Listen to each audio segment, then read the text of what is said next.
Welcome back to theCUBE, coming from our studio here at the New York Stock Exchange. This is our Mixture of Experts series, one of our NYSE Wired programs where we're connecting Silicon Valley to Wall Street. And joining me now is Noam Schwartz, CEO and founder of Alice. Welcome, Noam. Hello, thank you very much for having me. Thanks for being here. So, Alice, newly named. I have always known the company as ActiveFence. Right. Maybe start there. Talk to us about the recent rebrand. Okay, so that was long in the making, and it's supposed to represent a massive change that we had in the last few years that finally came into the final conclusion with Alice. So what we did since 2018 when we were founded is protecting big tech, large user-generated content platforms against long tail of harms. Impersonation, fraud, malware, like the worst of the worst. And the way we did that by collecting data from really bad sources of chatter, analyzing that, sourcing it, merging it into models that can detect content at scale, and we are very good at that. We're the best in the world. Now in 2022, something big happened in the world. AI moved from the laboratories to the real products. It's now mainstream. And around that time, Q4 2022, 23, we got a lot of market pull to help the AI Foundation Labs do something called model hardening, which, in a very simple terms, means help us control the AI so it won't be abused. So nobody could do bad stuff with it. Nobody can hack it, and nobody can use it to cause harm to other people or other organizations or to the company that is creating it.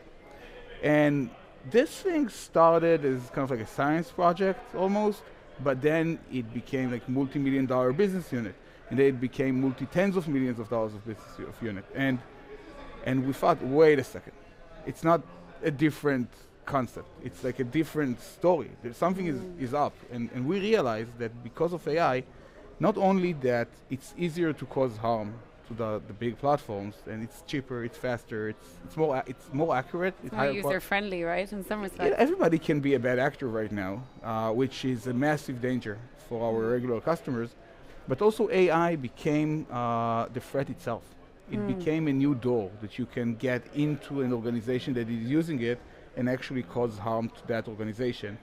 And in the future, and we're already seeing the green shoots of it, AI can turn against the company that is using it, scheming, overreaching, and these kind of things that sounds futuristic, but they're actually happening. So we thought there's a new story here. We need to think about who we are, what do we tell our customers, what do we tell the market, what do we tell ourselves? We're now adopting like something that is completely new, a completely novel technology. And we thought that AI is something so unique that it can be terrific, create incredible benefits, but it also can be terrible. It can take the world to like very weird places. There's like this doll, this drink, Alice in Wonderland came to mind. And this world of connotations really clicked with us. Oh. So we became Alice, I formerly known as ActiveFence. Ah. The brand of ActiveFence, our work with a lot of the big platforms remain as a very important piece of the puzzle. It's the same team, same values, but Alice is our future. Wow, well, we're certainly not in Kansas anymore anyway, that is for sure. It's a different story. But so, talk to me a little bit about the product in terms of the problems that you're solving, right? Because absolutely, this is no longer just about people being able to impersonate from the perspective of fraud. It's also about a massive cultural shift in how technology is being weaponized across all aspects of society. And one thing I always follow on your content, Noam, is you talk a lot about the cultural aspects as a dad, as a member of society, in terms of like how we raise children on these platforms. Right. There is like a lot of people, including myself, who are really concerned about what this future would look like. And would you say that this is content mod as a service in the AI RAM, or is it something more complex than that? yeah, it's something fundamentally different. So first, in terms of like how society is changing right now, we need to separate between how our kids are growing up, what kind of content are they consuming, how even democracies are going to change because of AI, and how the workplace is going to change, because those are kind of like the two different, let's call it narratives out there. In terms of society, well, this is not a new thing. Like, we've been through social media, we've been through user-generated content. Now we're seeing AI influencing the habits of our kids, the habits of content consumption. I don't think this would be as fundamental as people think. There's going to be more content, more choices, but effectively, I don't see something really important. In terms of how the workforce would change, think about that when folks moved from using type machines to using computers, it wasn't easy to a lot of people. And now, everybody's using the state-of-the-art, Salesforce and HubSpot and Google Suite, and like these are kind of like the tools of the white-collar worker. They also stopped along the way in Windows 3.1, Windows 95, and how happy the people that mastered that are now that they need to master way more complicated tools. So people that would actually make this shift, this change, will win, in the next few years. And I'm also telling that to my team. Like, you need to follow the technology, you need to figure out how to actually use those tools, and you are saving your careers. It's not about you're going to be replaced. You must learn how to use these tools to be relevant. My mother was infuriated by the invention of mobile phones, right? She just thought they were such a useless product. And I look back at that, I'm like, that is so hysterical retrospectively, right? But you're right. Yeah, I get it. Cultural adjustments need to happen in line with technological change. So talk to me about the workflow. So I read that you guys are operating or working alongside 7 of the largest frontier models globally. Yeah. That's impressive. So in some respects, it's kind of poacher turned gamekeeper from the perspective of what's happening in the space, right? Because some folks claim that there isn't enough moderating happening at a platform level. I mean, Anthropic have had a very interesting week, and I know it's not necessarily about moderation, more about the use of the technology, but it's along the same lines of commercialization versus regulation and ethical intent, right? So what sorts of examples or workflows or use cases are you seeing when you're working along these big players? So we work with 2 main types of customers. We work with the big players, the creators of the models, the creators of let's say, the producers of the tokens. Those who really, really care that it will be accurate and it will be safe. They cared about the safety of those things, safety and security and privacy and governance, because they want these tokens to be adopted by the enterprise. They're creating it for a reason. So we help them make sure that their models are hardened, which means, again, in the simplest terms possible, models are continuously being fine-tuned for accuracy, to do the work they were designed to do.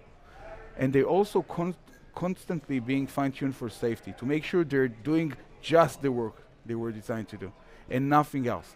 That you can jailbreak them, that they are not going to produce harmful code, novel malware, that they are not going to be abused for a cybersecurity incident, they're not going to help you impersonate someone else. So we do a lot of work with the big companies to help them do that and to make sure that everything they produce, if it's a model for chat or if it's a model to create agents, it will do exactly what it's supposed to do and nothing else. Think about we're the company that helps you protect from the unknown unknowns, almost, of AI.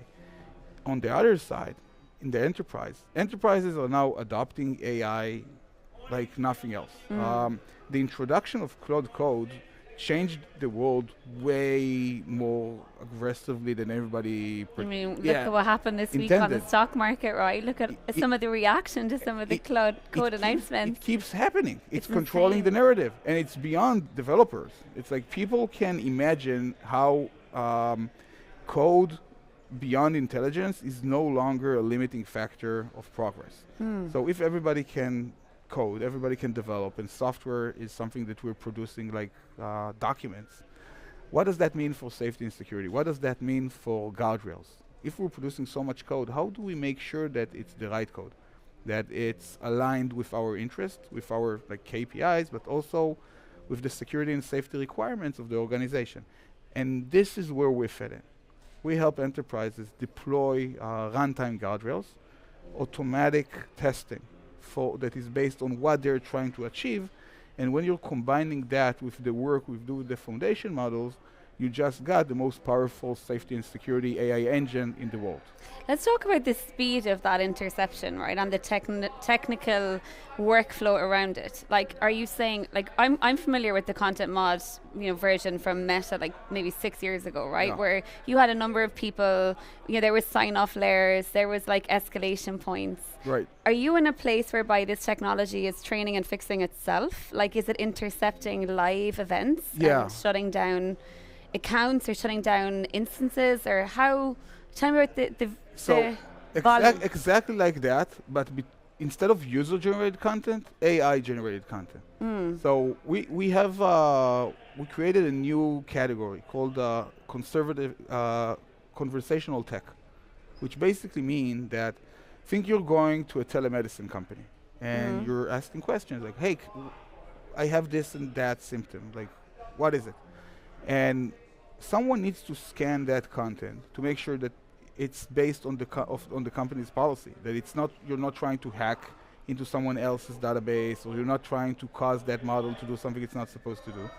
And then when it does its thing, analyzing your text, operating all kinds of tools, accessing databases, and then providing you with the answer, you want our technology to scan that answer and make sure that it's based on the policy, it's accurate, it's not containing anybody's else data. So it's like moderation, but no human is viewing it. It's only based on other models. So it's like, as you said, it's like self-supporting like mod, but in a way bigger scale with more topics and much faster, like 200 milliseconds.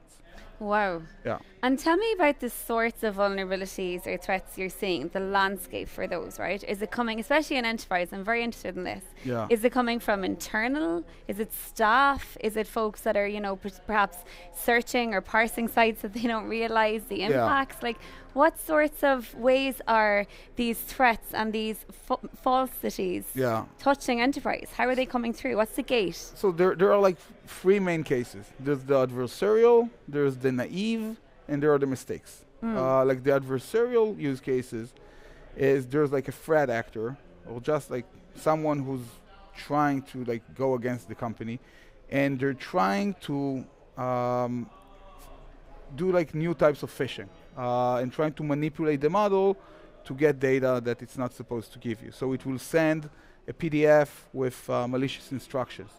They'll know that there's a piece of AI that is scanning that PDF. Let's say that you're sending like a job application for like a big corporation, and there's no longer a recruiter that scans everything manually.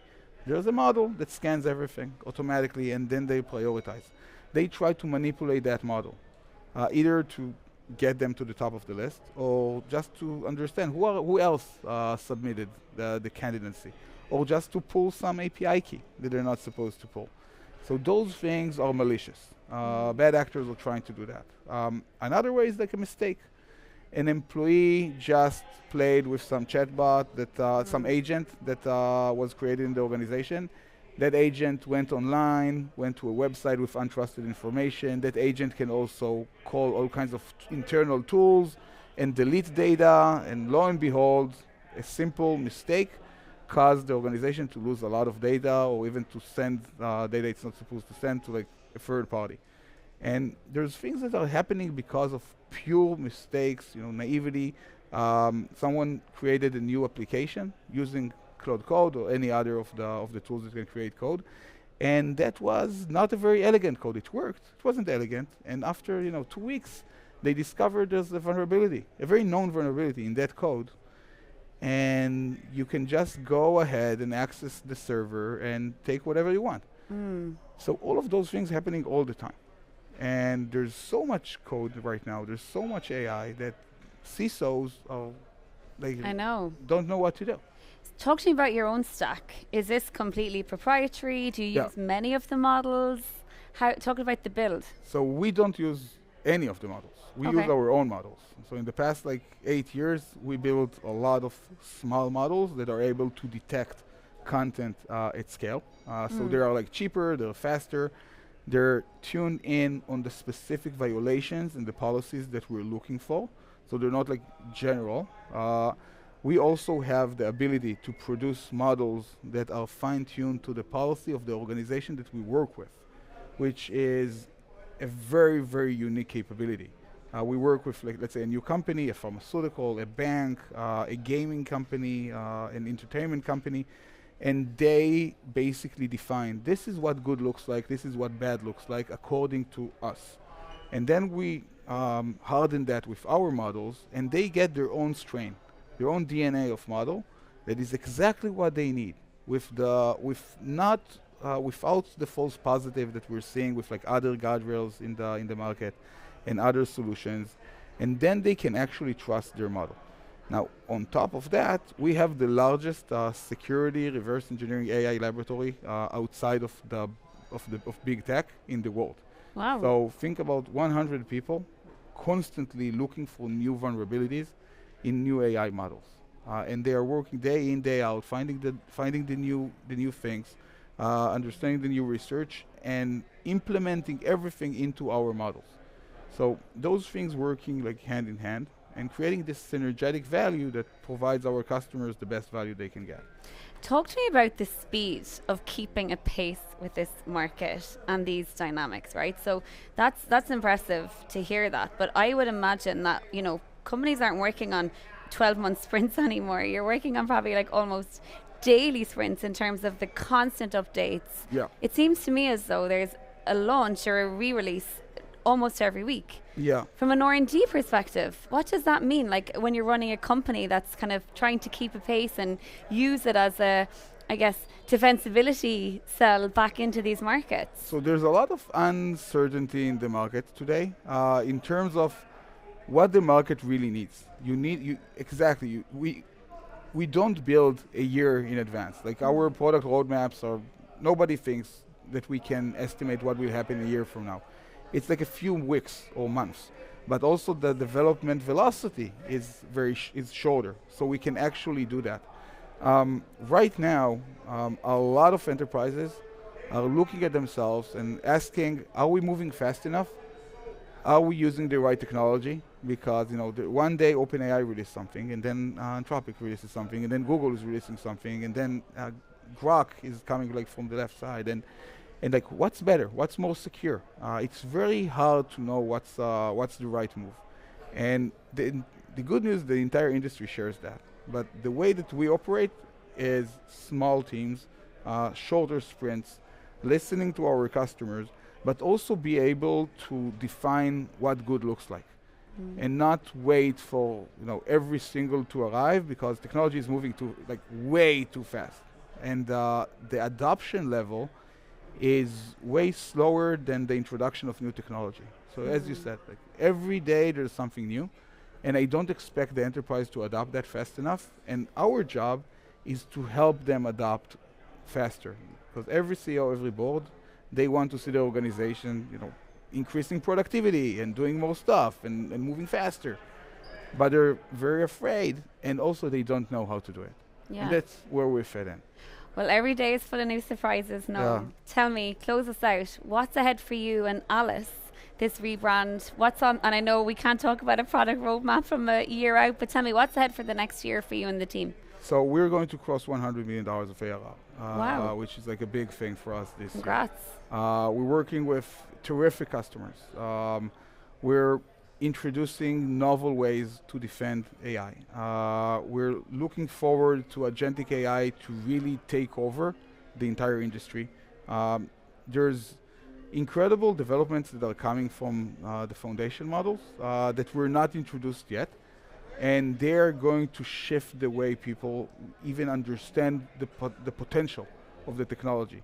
From OpenClaw that opened the mind of so many builders around the world and created a viral phenomena that is just getting started. That's January.